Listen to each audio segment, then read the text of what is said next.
अथ श्रीयोगवासिष्ठे निर्वाणप्रकरणस्य उत्तरार्धे सप्ततितमः सर्गः।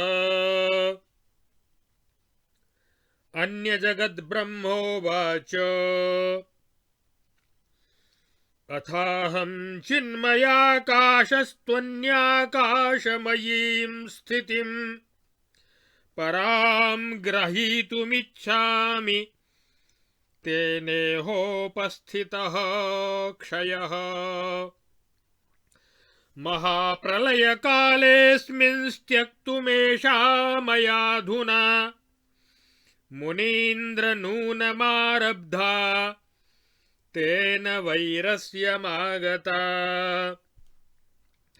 आकाशत्वाद्यदाद्योऽयं पराकाशो भवाम्यहं तदा महाप्रलयता वासनायाश्च संक्षयः।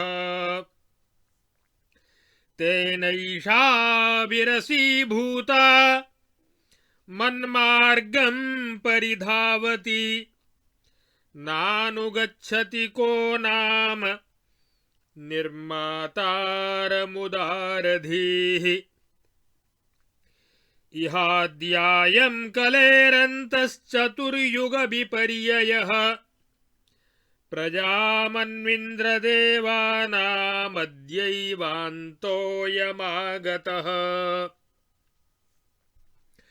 अद्यैव चायं कल्पान्तो महाकल्पान्त एव च ममायं वासनान्तोऽद्य देहव्योमान्त एव च। तेनेयं वासना ब्रह्मन् क्षयं गन्तुं समुद्यता क्वेव पद्माकराशोषे गन्धलेखावतिष्ठताम्। यथा जडाब्धिलेखाया जायते लहरीचला वासनायास्तथैवेच्छा मुधोदेत्यपकारणम्। आभिमानिकदेहाया वासनायाः स्वभावतः अस्या आत्मावलोकेच्छा स्वयमेवोपजायते। आत्मतत्त्वं नुपश्यन्त्या धारणाभ्यासयोगतः दृष्टो नयाभवत्सर्गो वर्गव्यग्रनिरर्गलः। अनयाम्बरसञ्चारपरया दृशिरः शिला दृष्टा स्वजगदाधारभूतास्माकं तु खात्मिका। एतद्यस्मिन् जगद्यत्र तद्दृशत्वं जगद्गिरौ अस्मज्जगत्पदार्थेषु सन्त्यन्यानि जगन्त्यपि। वयं तानि न पश्यामो भेददृष्टौ स्थिता इमे बोधैकतां गतास्त्वाषु पश्यामस्तानि वीक्षणात्। घटे पटे वटे कुड्ये खेनलेम्भसि तेजसि जगन्ति सन्ति सर्वत्र शिलायामिव सर्वदा। जगन्नाममुधा भ्रान्तिः किल स्वप्नपुरोपमा मिथ्यैवेयं क्व नामासौ चिद्रूपास्त्यथ नास्ति च।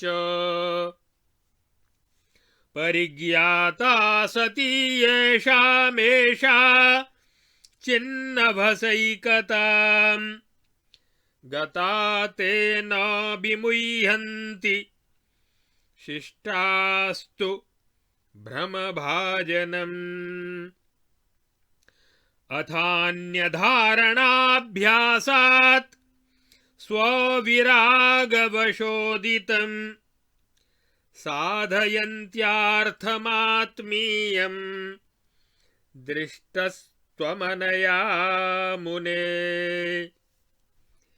इति मायेव दुष्पारा चिच्छक्तिः परिजृम्भते इत्थमाद्यन्तरहिता ब्राह्मी शक्तिरनामया प्रवर्तन्ते निवर्तन्ते नेह कार्याणि कानिचित् द्रव्यकालक्रियाद्योता चितिस्तपति केवलम्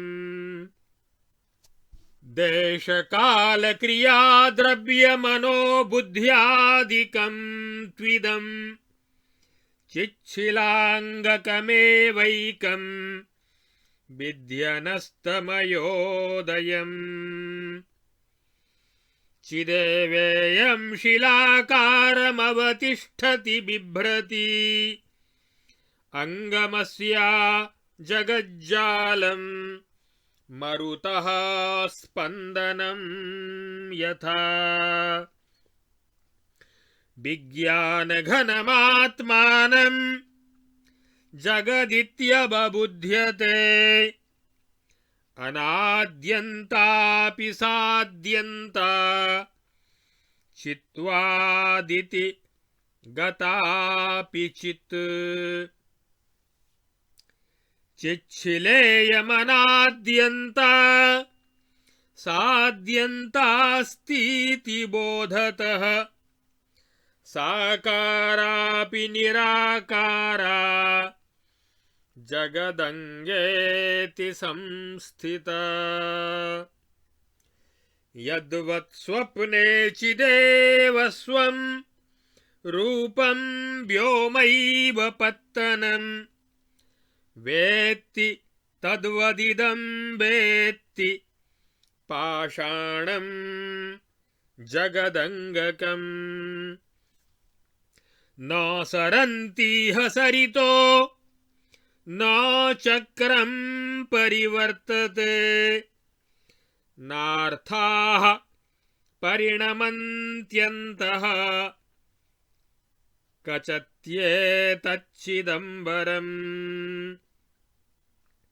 न महाकल्पकल्पान्तसंविदः संविदम्बरे सम्भवन्ति पृथग्रूपाः पयसेव पयोऽन्तरम्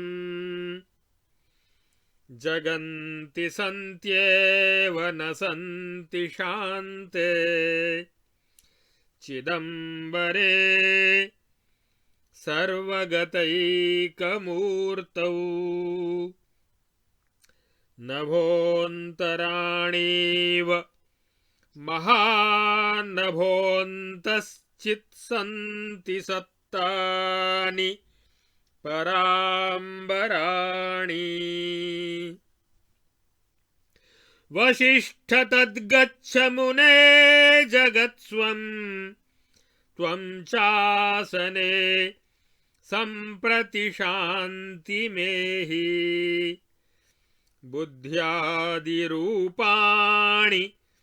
परं व्रजन्तु वयं बृहद्ब्रह्मपदं प्रयामः।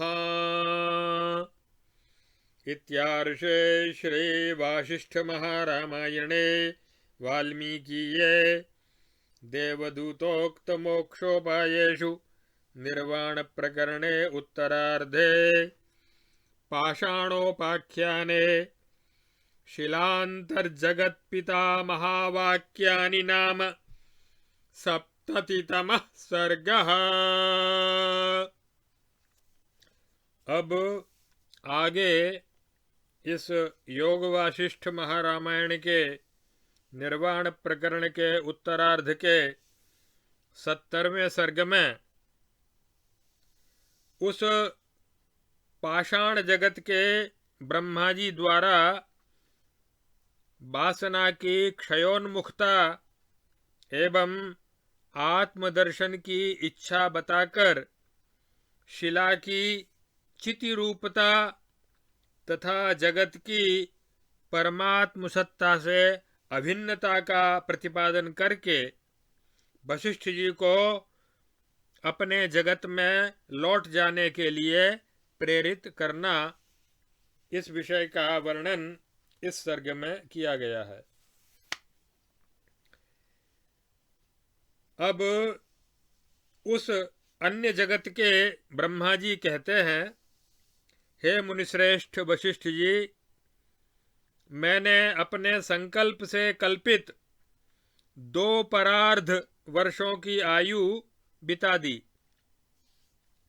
अब चिदाकाश रूप में निरतिशयानंद रूप ब्रह्माकाशमयी परम कैवल्य रूपा स्थिति को प्राप्त करना चाहता हूँ।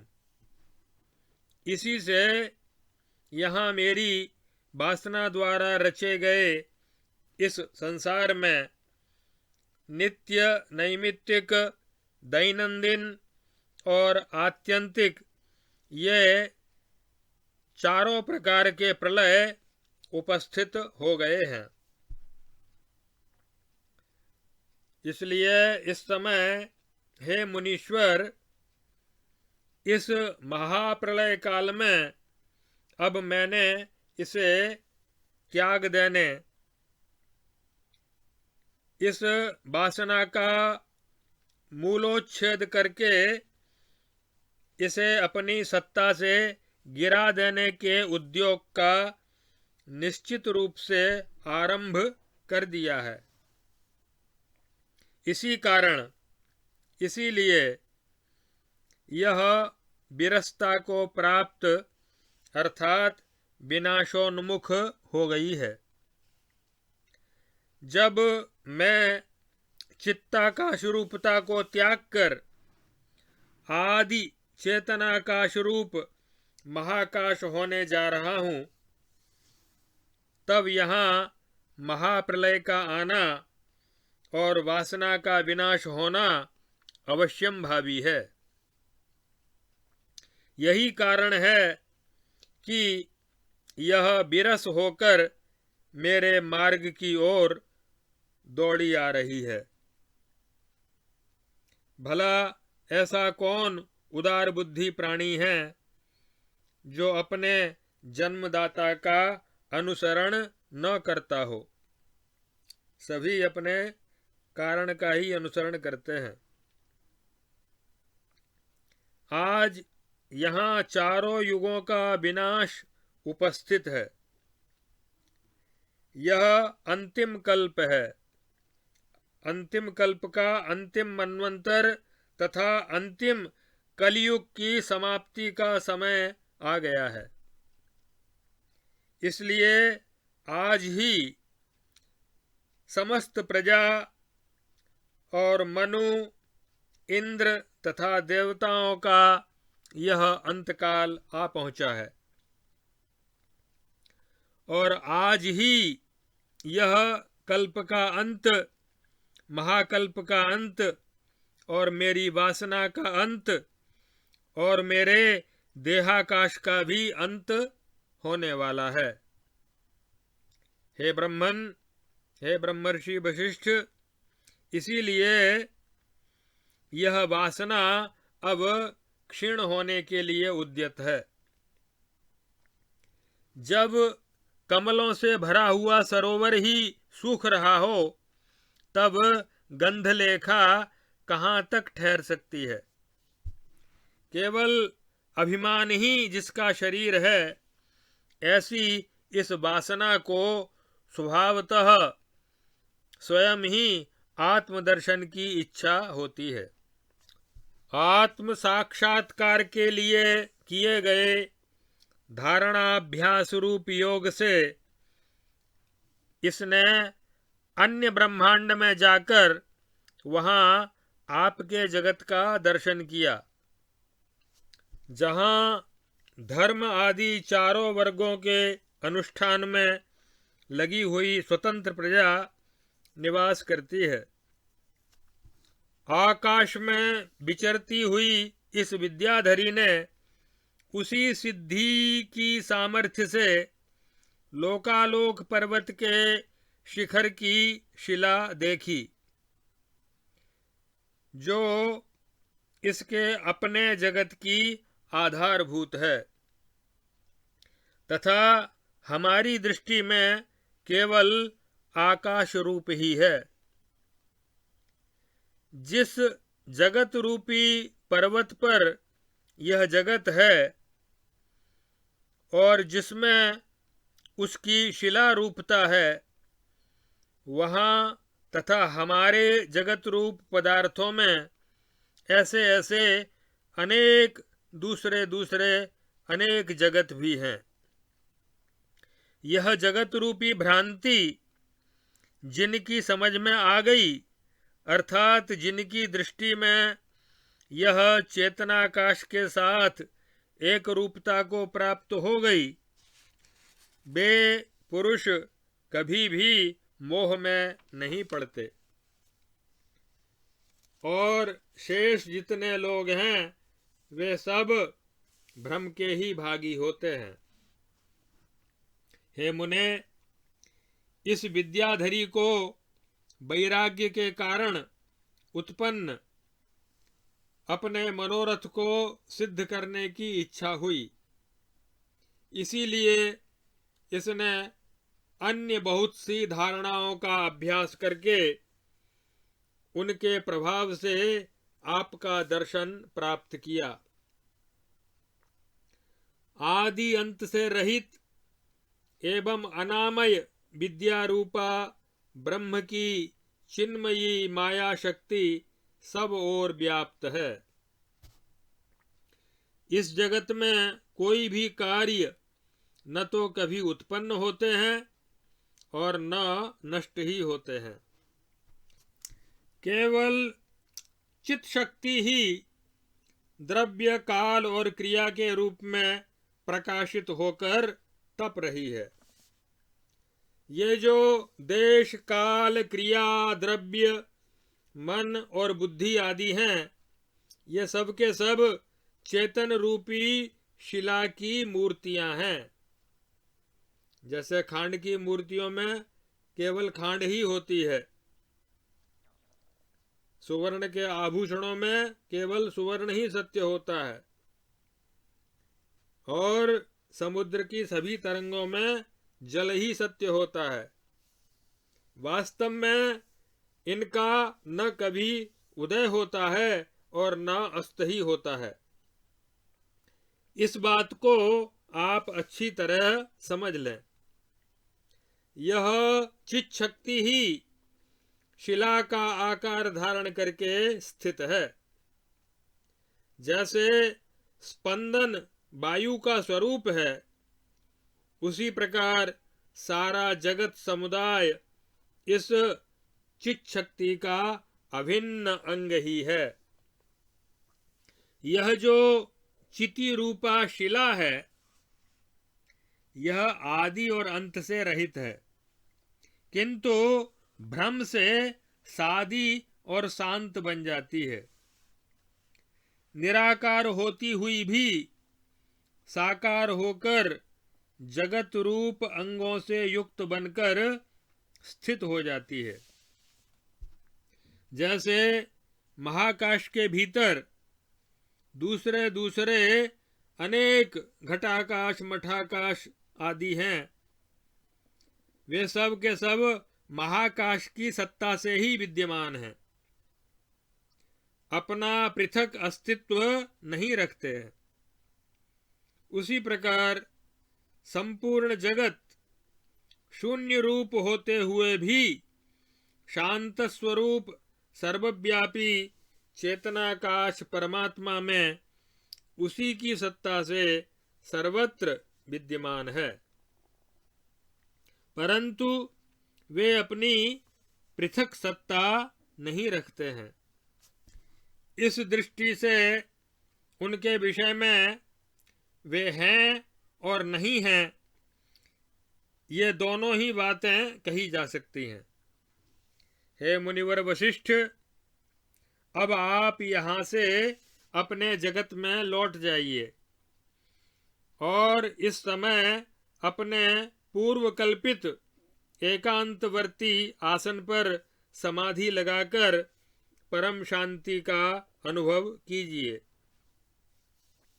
और मेरे जो कल्पित बुद्धि आदि जागतिक पदार्थ हैं वे सब के सब अब प्रलय को प्राप्त होकर परम अव्यक्त तत्व में मिल जाएंगे, क्योंकि इस समय हम परब्रह्म परमात्मा को प्राप्त हो रहे हैं।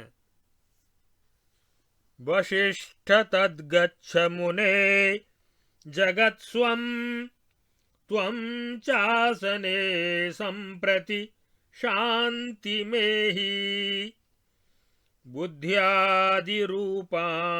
परं व्रजन्तु वयं बृहद्ब्रह्मपदं प्रयामः।